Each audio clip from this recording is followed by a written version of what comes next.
세로토닌이라는 물질도 아까 마음을 결정을 짓는 중요한 신경 전달 물질 중에 하나로, 우리가 음식을 먹게 되면 소장에서 우리가 음식물이 흡수가 됩니다.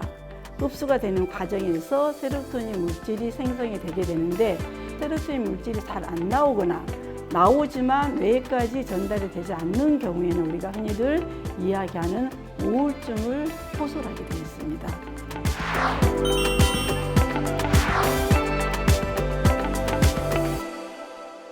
오늘 강의 주제는 세로토닌 하라로 시작을 하겠습니다.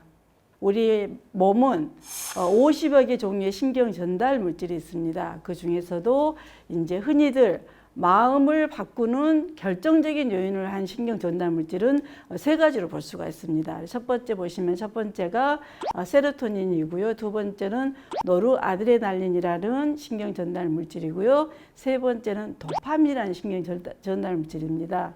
이 세 가지의 우리 마음을 결정하는 이 신경 전달 물질을 관리를 잘하는 게 무엇보다 중요하고 필요하다라고 이제 말씀드릴 수가 있겠습니다. 그럼 우리가 마음이란 무엇일까요?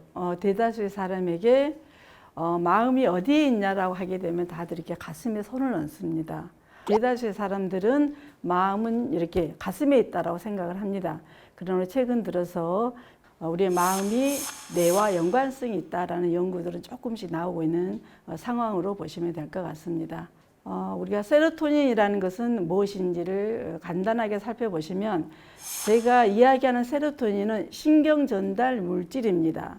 신경 전달 물질인데, 우리가 흔히들 정신과에서 보시게 되면은 신경 전달 물질이 많이 나오느냐 적게 나오느냐 따라서 우리가 이제 진단을 하게 되는데요.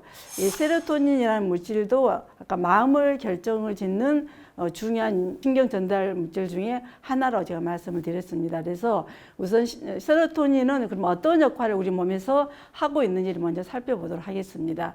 우리 감정은 희노애락을 흔히들 표현을 하고 있죠. 감정을 조절하는 우리가 흔히들 열쇠라고 표현을 하고 있습니다. 또 두 번째 보시면 세로토닌은 평정심을 우리가 항상 되찾을 수 있도록 이성적인 판단을 하는데 이제 중요한 역할을 한다는 것이죠.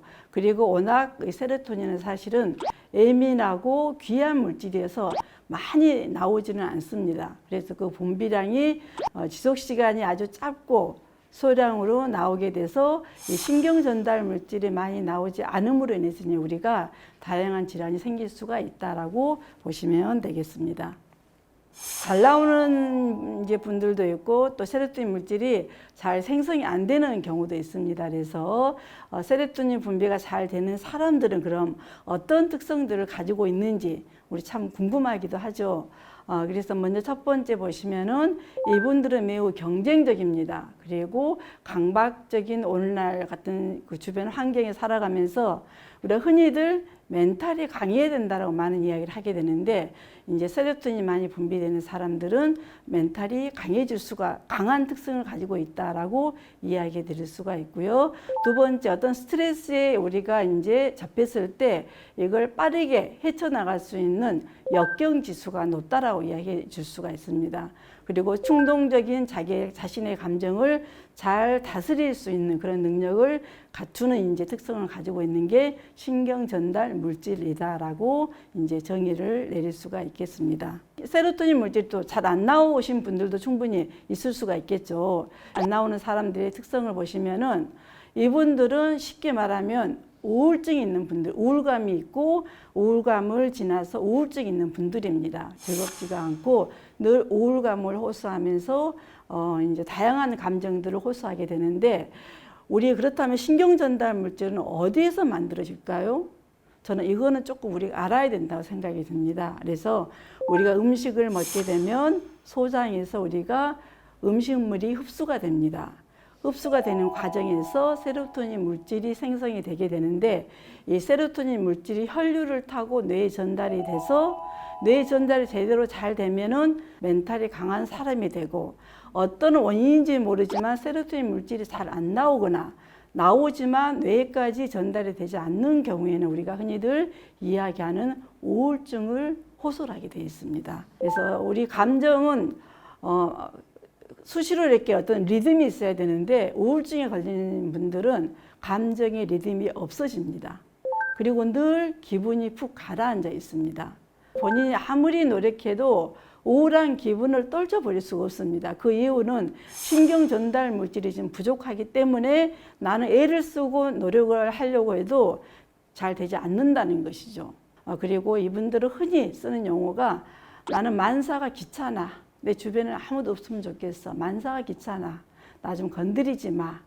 라고 하면서 이제 그러나 그분들은 살기 위해서 누군가에게 늘 노크를 합니다. 마음의 신호들이 있습니다. 본인의 소중한 가장 아끼는 소중한 물건을 버린다든지 누구를 준다든지 이런 마음의 신호를 줄 때는 그러나 많은 사람들이 그걸 이제 알아차리지 못하게 되면 결국은 우울증으로 이제 우리가 넘어갈 수가 있다라고 보시면 될 것 같습니다.